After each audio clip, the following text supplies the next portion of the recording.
දරුවනේ අද අපි බලමු ආචයන උපාංගවල ධාරිතාව සහ ප්‍රවේශ වේගය ගැන.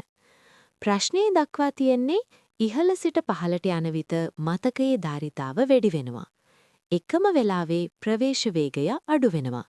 මේක කම්පියුටර් මෙමරි හයරාකි එක කියලා හඳුන්වන සංකල්පයක්. අපි දැන් මෙමරි ඩිවයිසස් වල නිවැරදි අනුපිළිවෙල බලමු. සියල්ලටම ඉක්මන්ම සහ අඩුම ධාරිතාව තියෙන්නේ රෙජිස්ටරය. CPU එක ඇතුලේ තියෙන නිසා ඊටාම වේගවත්. ඊළඟට L1 නිහිත මතකය. මේකත් CPU එකට ඊටා ආසන්නයි. වේගය වැඩි. ඊළඟට L2 නිහිත මතකය. L1 වලට වඩා ටිකක් මන්දගාමි. නමුත් ධාරිතාව වැඩි. ඊළඟට ප්‍රධාන මතකය හෙවත් RAM. මෙහි ධාරිතාව තව වැඩි. නමුත් වේගය කෑෂ් වලට වඩා අඩුයි. අවසානයේ දෘඩ ඩිස්කය. මේකේ ධාරිතාව වැඩිමයි නමුත් ප්‍රවේශ වේගය අඩුමයි.